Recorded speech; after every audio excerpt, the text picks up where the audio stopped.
Il y a eu le Xiaomi Mi 8, je vous l'ai présenté il n'y a pas longtemps. Il y a eu le Mi 8 Pro, je vous l'ai présenté il y a encore moins longtemps. Voici maintenant le Mi 8 Lite. Alors le Mi 8 Lite, c'est un peu dur à prononcer.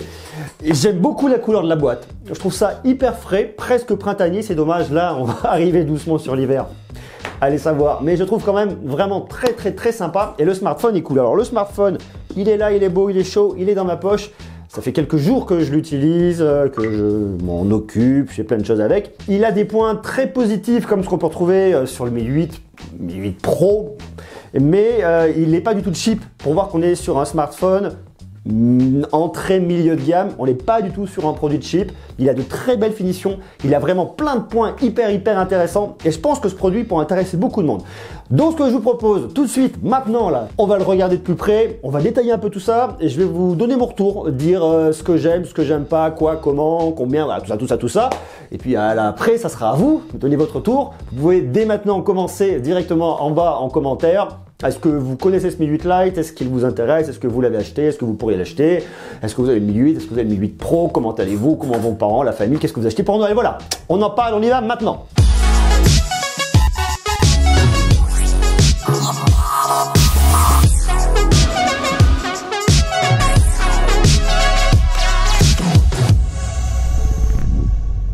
Est-ce que cette boîte est pas tout simplement magnifique? J'adore vraiment ce dégradé de couleurs. Je trouve qu'il y a vraiment une bonne idée là-dessus de la part de Xiaomi. Bon, après l'emballage n'est pas non plus hyper révolutionnaire, c'est quelque chose qu'on connaît déjà. Hop, alors je vais vous montrer, s'il veut bien venir, un petit peu ce qu'on a à l'intérieur.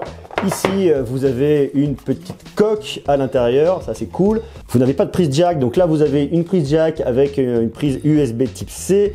Vous avez de quoi ouvrir votre tiroir de carte SIM, vous avez une petite coque, vous avez de la dock, c'est magnifique, c'est beau. Tout va bien. Vous avez un bloc charge qui est pas là mais que j'ai, voilà, je vous rassure. Il se recharge, je viens de vous le dire, en USB type C, c'est cool, c'est beau, la boîte est sympathique. Mais ce qui est vraiment sympathique, c'est le smartphone, parce que le smartphone, il est cool et il est super sympa. Alors vous avez une toute petite encoche, fin 2018, encoche oblige. Je trouve pas problématique, cette encoche, ça va. Vous avez un montant qui est un peu grand, mais de notre côté, on est sur un smartphone à quasiment 270 €, donc ça va. C'est quasiment du bord à bord. Le design, je trouve très efficace. Le capteur d'empreinte digitale est idéalement placé. Vous le prenez en main, vous arrivez directement dessus. C'est très réactif. Ça déverrouille tout de suite. C'est cool. Ça marche bien. Vous voyez, c'est vraiment pratique. Et surtout, vous n'allez pas du tout flirter avec l'appareil photo ici, double module photo, plus le petit flash LED. Le dos en verre est très sympa. Fait son effet, a des petits effets, un petit peu de relief. Je sais pas si ça se voit bien comme ça, mais c'est vraiment très sympa. Bon, petit logo Xiaomi, c'est beau, c'est classe. Sur la tranche droite, bouton pour l'allumer, bouton de volume. En dessous, vous avez un haut-parleur mono qui se situe juste là, USB type C. Ça, c'est beau, c'est chaud, c'est la déco. Sur le côté, vous avez ici votre tiroir de carte SIM sur lequel vous pouvez mettre soit deux cartes SIM, soit une carte SIM et une carte micro SD. Sur le dessus, vous n'avez absolument rien. Autant dire que moi, je trouve qu'en termes de prise en main, il est très facile à prendre en main. Alors, j'ai pas des mains de bûcheron, vous voyez. Il pèse 169 grammes. On pourrait lui reprocher éventuellement qu'il soit un petit peu épais sur la tranche. Bon, voilà, c'est vraiment du gros point de détail parce que comme ça, il est très sympa. Alors, il existe en deux couleurs, soit en noir avec ces petits reflets, soit en couleur bleue avec cette finition dégradée dans tous les cas. Alors la promesse de ce smartphone, c'est quoi? C'est d'avoir un excellent rapport qualité-prix. 269,90 € pour aller sur une version 4 Go de RAM, 64 Go de stockage. C'est vraiment un excellent rapport qualité-prix. Vous avez aussi une version 6 Go de RAM, 128 Go de stockage. Si vous avez un peu plus d'exigence, ça coûte 309,90 €. Il est franchement pas cher, très bien placé. Et pour ce qu'il a à l'intérieur, c'est super cool. Parce que vous avez un écran de 6,26 pouces, bon, avec une petite encoche. C'est une dalle IPS C-LCD, format 19/9e, résolution 2280 par 1080 pixels. C'est du FHD+, à 403 pixels par pouce. Il fonctionne super bien, la luminosité est ok. Alors si vous le mettez dehors en plein soleil, vous arrivez toujours à vous en sortir, mais c'est pas non plus l'écran le plus lumineux. Néanmoins, pour du multimédia, pour regarder des vidéos, il marche très bien. Vous avez une très belle expérience dessus, c'est hyper agréable. Pour l'aspect vidéo, multimédia, ça marche bien. Alors, haut-parleur mono qui se situe juste là. Vous mettez votre main comme ça fait un peu caisse de résonance, ça vous envoie un peu plus de son. Il y a de la puissance, franchement, ça va. Franchement là-dessus, on n'a absolument rien à lui reprocher. En termes de performance, on a un Snapdragon 660. Pour moi, le Snapdragon 660, ça marche franchement très bien. Côté GPU, c'est une Adreno 512. C'est pas un smartphone sur lequel on va aller chercher les performances les plus dingues, mais par contre, pour jouer à des jeux un peu standards, même un PUBG, ça marche. En version graphique moyenne, ça fonctionne très bien. Il peut y avoir quelques lags à droite à gauche, mais ça pose absolument aucun problème. Vous avez donc deux versions, comme je vous le disais, soit 4 Go de RAM, soit 6 Go de RAM. Bon, 4 Go de RAM déjà, ça ira très bien. Vous allez chercher un peu plus de fluidité avec le 6 Go de RAM, mais bon, sur un smartphone à ce prix-là, je suis pas sûr que ce soit vraiment hyper pertinent. Franchement, pour jouer à des jeux vidéo type Asphalt Nitro, ça va, ça tartine. C'est vraiment parfait de ce point de vue-là.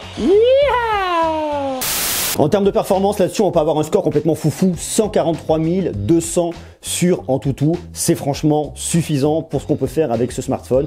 On va pas chercher là-dessus de la puissance comme sur un Mi 8 Pro, comme sur un Mi 8, mais pour jouer à des jeux, pour des applis classiques, pour du courant, ça va très bien.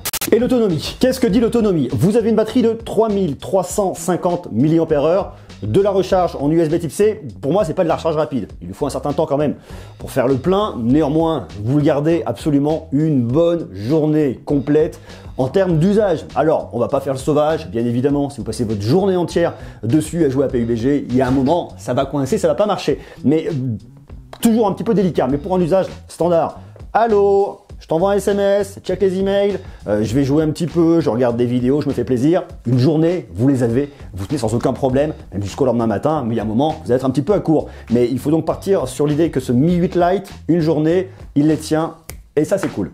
Au niveau de l'OS, vous tournez sur un Android 8.1 avec la surcouche MIUI 9.6. C'est cool, ça marche bien. Après, il y a des plus, il y a des moins, ça dépend du goût de chacun. C'est bien, ça pourrait être encore mieux, ça fonctionne. Maintenant, la question qui se pose, c'est la partie photo, vidéo. Autant le Mi 8 et Mi 8 Pro sont franchement bons en photo, mais également en vidéo. Qu'en est-il de ce Mi 8 Lite? D'un point de vue spec, pour commencer, vous avez ici un double module photo 12 plus 5 mégapixels. Le 12 ouvrant à f1.9 avec l'autofocus dual pixel, tandis que le 5 mégapixels ouvre à f2.0 et sera là pour venir renforcer l'effet bokeh. Il va travailler aussi de concert avec la partie logicielle pour avoir un flou d'arrière-plan vraiment optimisé. Vous avez ici à l'avant une caméra frontale de 24 mégapixels. À l'arrière, vous pouvez filmer jusqu'en 4K à 30 images par seconde. Après, d'un point de vue logiciel, c'est un petit peu standard, vidéo courte, photo, portrait, carré, panorama, manuel. Et vous avez même du slow motion, vous pouvez filmer jusqu'à 120 images par seconde en Full HD. Je trouve ce Mi 8 Lite vraiment excellent au niveau de la photo et surtout parce que vous avez beaucoup de lumière. Tout de suite, si vous avez moins de lumière, le rendu va être moins précis, il va être moins bon, l'image va être beaucoup moins nette, tout de suite il va y avoir plus de bruit, ça va pas être terrible. Très clairement, on est sur un smartphone d'entrée milieu de gamme, je dirais plutôt milieu de gamme, mais à l'entrée du milieu de gamme, plutôt qu'un smartphone milieu de gamme qui tire un peu sur le haut de gamme. Néanmoins, il a vraiment de très belles prestations au niveau de la photo. Les couleurs sont très bien rendues, les contrastes sont ok, c'est pas complètement sursaturé. L'autofocus dual pixel marche extrêmement bien. Là maintenant, je suis sur la caméra arrière, je vais maintenant passer de l'autre côté sur la caméra de selfie. Nous voilà à l'avant sur la caméra de selfie. Alors je me regarde en même temps là sur le moniteur, de ce que je vois là tout de suite à l'écran. Ça a l'air plutôt cool. C'est vrai que Xiaomi a une vraie belle maîtrise au niveau de la photo et de la vidéo. Ils vont être bien meilleurs au niveau de la photo que de la vidéo. Néanmoins, le rendu est correct. Et puis, une fois de plus, un smartphone à 269,90, il fait franchement bien l'affaire. Et si vous voulez un smartphone qui soit vraiment de très bonne facture à un tarif pas complètement dingue, qui soit vraiment équilibré en termes de performance, en termes de photo, en termes d'expérience en règle générale, ce Mi 8 Lite est franchement une super bonne alternative. Le mode portrait fonctionne vraiment bien, le détourage est ok. Là sur cette photo il a un petit peu de mal, là ici vous voyez, entre les doigts, il n'a pas réussi à me rétablir le flou. Bon, c'est pas grave, de notre côté le détourage est assez ok, je trouve que ça marche bien. Au niveau du visage, ça va. Regardez au niveau des cheveux, moi avec les cheveux gris, c'est toujours un petit peu compliqué. Pourtant, c'est franchement net, franchement précis. Là, je me suis rapproché et il a réussi vraiment à me détourer le contour. Là, c'est peut-être au milieu, là, il n'y a pas le flou entre les doigts.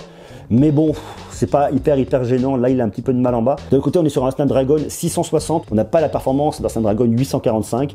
Mais je trouve que dans l'absolu, ça fonctionne franchement bien. À titre d'info, vous avez du Bluetooth 5.0 dessus. Alors, Quelle est la promesse de Ce Mi 8 Lite? Parce que c'est vraiment ce qui est le plus important. La promesse de Ce Mi 8 Lite, c'est d'avoir un excellent rapport qualité-prix à 270 €. Et franchement, pour moi là-dessus, la promesse est tenue. Il est vraiment équilibré. Et que ce soit en termes de performance avec le Snapdragon 660 couplé à 4 Go de RAM, voire 6 Go de RAM si vous voulez être un petit peu plus gourmande, c'est complètement possible. Pour jouer à des jeux, ça va très bien. Point de vue expérience multimédia sur de la vidéo, ça fonctionne parfaitement bien. Il est réactif, l'écran est de bonne qualité, c'est du LCD, ça marche bien. Pour visionner des vidéos, c'est cool. Il y a suffisamment de puissance au niveau du haut-parleur mono. Vous avez de la recharge en USB Type C, c'est cool. L'autonomie est vraiment bonne. Les photos sont excellentes dès lors que vous avez de la lumière. Faible luminosité, c'est un petit peu moins ça. De l'autre côté, on peut pas tout avoir. Si vous voulez des photos très bonnes en faible luminosité, il va falloir monter en gamme, aller sur le Mi 8 et pourquoi pas sur le Mi 8 Pro. Je trouve vraiment cool, moi, ce smartphone. Je trouve que vraiment Xiaomi a très bien bossé là-dessus. Dites-moi vous ce que vous en pensez. Est-ce que ça vous intéresse, les produits de Xiaomi? Xiaomi est là depuis le mois de mai. Ça fait pas très longtemps. Avant, il fallait les avoir en import. Et je trouve que la marque, en quelques mois, a vraiment mis le paquet. C'est vraiment bien fait connaître. Continue d'innover, à être de plus en plus présent, parce que de toute façon, il faut pour occuper le terrain. C'est un marché qui est hyper concurrentiel, le smartphone. Et Xiaomi, franchement, tire vraiment son épingle du jeu. Et il y a une gamme qui est extrêmement complète. Entre l'entrée de gamme et le haut de gamme. Dites-moi ce que vous en pensez vous, et puis surtout, restez connectés parce que vous allez voir l'année prochaine, Xiaomi va avoir aussi plein d'excellents modèles. Le Mi Mix 3 que j'ai pu tester assez rapidement, tu vas prendre en main. Le test aura lieu l'année prochaine.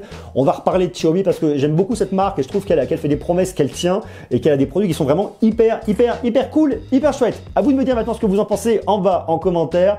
Je vous invite bien évidemment à aller consulter ma playlist sur les smartphones, comme ça vous verrez, il y a plein de produits de Xiaomi, puis plein d'autres marques qui sont franchement chouettes. Et voilà, hein, je vous souhaite beaucoup de bonheur, beaucoup de joie, on se fait des gros bisous. Allez, on se fait la bise. Aujourd'hui, on se fait la bise. Et salut, salut, allez, je te dis à très bientôt, merci beaucoup, prends soin de toi, ciao.